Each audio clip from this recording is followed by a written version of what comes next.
और मैं इस वक्त माँ गंगा के तट पर 21 घंटे का भारतीय संविधान का अध्ययन कर रहा हूँ, श्रवण कर रहा हूँ। और जहाँ से माँ गंगा का प्रकट्य होता है उस जगह पर बैठा हूँ। जैसे मेरे दाईं तरफ आप देख रहे होंगे माँ गंगा की आवाज़। और साथ ही भारत में पहली बार सर्वधर्म भारतीय संविधान ज्ञान सप्ताह यज्ञ एवं भारतीय संविधान साप्ताहिक परिचर्चा का उद्घोष मैं आज यहाँ से करने जा रहा हूँ। और आने वाले दिनों में भारत के संविधान पर साप्ताहिक परिचर्चा और ज्ञान स्वरूप के रूप में इसका श्रवण किया जाएगा। यदि मैं अपने उन लोगों की बात करूं जिन लोगों ने मुझे इसमें सहयोग किया है, राधा वल्लभ नौटियाल जो कि भजन के माध्यम से संविधान के लिए भजन लिखते हैं और मुझे उस बारे में बराबर ज्ञान का मार्ग दिखाते रहते हैं। इन सभी के प्रति मैं दिल की गहराइयों से इस माँ गंगा के तट से उनके प्रति अपनी प्रणाम करते हुए उनके प्रति आभार व्यक्त करता हूँ। इसके अलावा साधना जोशी जी हैं जो आप प्रवक्ता हैं एक, साथ में अनिल बहुगुणा संस्कृत महाविद्यालय जो उत्तरकाशी में है। इसके अलावा प्रभा विद्वान आप प्रवक्ता हैं हिंदी की बॉर्डिटर कॉलेज में, आपके द्वारा भी मुझे इसमें समर्थन किया गया है। प्रदीप बिष्ट संगीत में विकास नौटियाल संगीत के बराबर मुझे सहयोग देने के लिए इनके द्वारा कहा गया है। कुछ ऐसे जिन लोगों ने मुझे वास्तविक मेरे इस काम को सराहा है और आगे बढ़ाने के लिए मेरा साथ देने दिया है और देने के लिए बिल्कुल मेरे साथ खड़े हैं, उनके प्रति भी मैं माँ गंगा के तट से इस कथा का आने वाले दिनों में 20 नवंबर से 26 नवंबर 2024 तक जो होनी है उसके लिए उनके प्रति आभार व्यक्त करता हूँ। मनोज कोहली जिन्होंने यमुनोत्री विधानसभा से चुनाव में लड़ा था विधायक का, साथ में नवनीत दुनियाल ने भी गंगोत्री विधानसभा चुनाव लड़ा था। आप तो युवा हैं और आपका सहयोग, सुमन वडूनी, इसके अलावा राम किशोर महाराज जी त्यागी जी हैं, आपका भी बराबर मुझे समर्थन मिला है।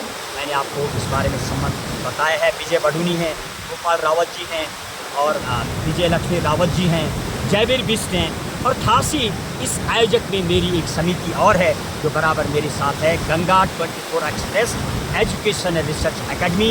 ये तमाम समिति के मेरे साथ उत्तम गोसाई, शंकर गोसाई, गीता गैरोला, तमाम लोग मुझे सराह रहे हैं। और इस गंगोत्री धाम और माँ गंगा का जहाँ से प्रकट्य होता है, गौमुख धाम, तपोवन जहाँ से ग्लेशियर पिघल के आते हैं, यानी भागीरथी 1, 2, 3, नंदनवन, सुमेरु पर्वत, मेरु पर्वत, वो शिवलिंग आकार का तपोवन से जहाँ आकाश गंगा भी मुझे दिखाई दी।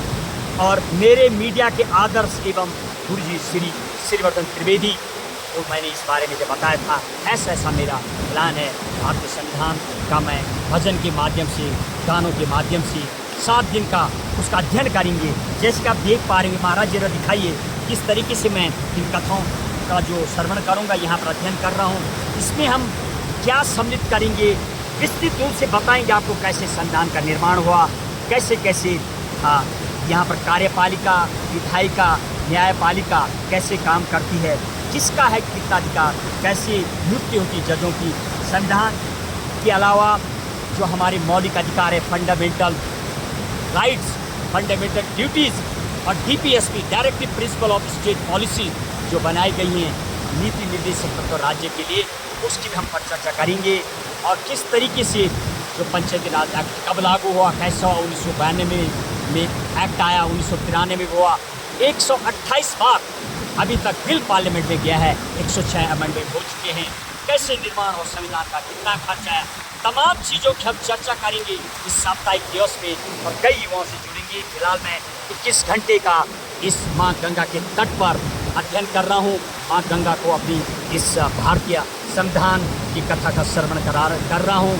माँ को इसके लिए आशीर्वाद दे रहा हूँ कि मैं पूरे भारतवर्ष में इस सबसे पवित्र ग्रंथ को, सभी ग्रंथों की हमारे संविधान में व्यवस्था की गई है।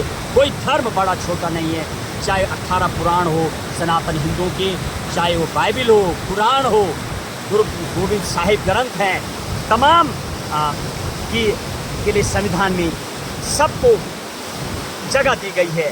तमाम नागरिकों को कब फंडामेंटल ड्यूटीज़ लागू हुआ, क्या है फंडामेंटल राइट, तमाम का श्रवण करेंगे इन दिनों में। और वो वीर परमवीर चक्र 21 जो विजेता हुए उनका हम अध्ययन करेंगे अपनी कथाओं के दौरान। इसके अलावा बहुत चीज़ों पर हमारी चर्चा रहेगी। माँ गंगा का भी जो ऑथेंटिक है उस पर हम पूरा व्याख्यान देंगे। अनेक जो वर्तमान आधुनिक युग में जो देश के लिए अपने प्राणों को निछावर करते हैं, उनका भी हम बराबर गुणगान करेंगे।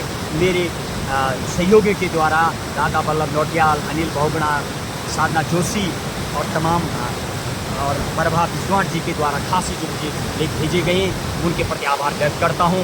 तमाम कथा के दौरान हमारे द्वारा कथा तैयार की गई है, भजन भी किए गए हैं, बहुत सुंदर। अनिल नौटियाल, शिवांगी हिलदयाल संगीत में मेरे साथ देंगे आने वाले दिनों में जब ये कथा का श्रवण होगा। आइए इस भारत के संविधान की जो पहली बार भारत में पहली बार भारतीय संविधान ज्ञान सप्ताह यज्ञ और साप्ताहिक परिचर्चा होने जा रही है, इस कथा का श्रवण करें और अपने समाज को मजबूत करें। सर्वधर्म के रूप में मैं आमंत्रित करता हूँ।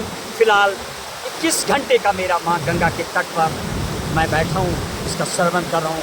आगे मैं साप्ताहिक इसका श्रवण करूँगा। इसी के साथ जय संविधान, जय हिंद, जय भारत। स्वामी जी थोड़ा गंगा को दिखाइए लोगों के लिए। यही वो जगह है, पर्वत चोटी है जहाँ पर माँ गंगा प्रकट होती है। बादलों का जमघट, बहुत ही खूबसूरत दृश्य। वो देखिए वो माँ गंगा की वो अविरल धारा जो बहती है, और देखिए ऊपर की तरफ जहाँ से माँ गंगा का प्रकट होता है भागीरथी, 1 2 3 पर्वत नजर आ रहे हैं, और वो ग्लेशियर पिघल के गौमुख पहुँचते माँ गंगा का प्रकट हो जाता है। बिल्कुल माँ के तट पे बैठा हूँ, और तमाम सहयोगियों का, आने वाले मेरे आयोजकों का और तमाम लोगों का मैं दिल की गहराइयों से इस माँ गंगा तट से और अपने गुरुजी सिरवर्धन त्रिवेदी सनसनी एबीपी में जो आप आते हैं, आपका भी मुझे इसके लिए उत्साहवर्धन मिला है, मुझे आपका आशीर्वाद मिला है। मैं तमाम लोगों का दिल की गहराई से स्वागत करता हूँ। जय संविधान, जय हिंद, जय भारत।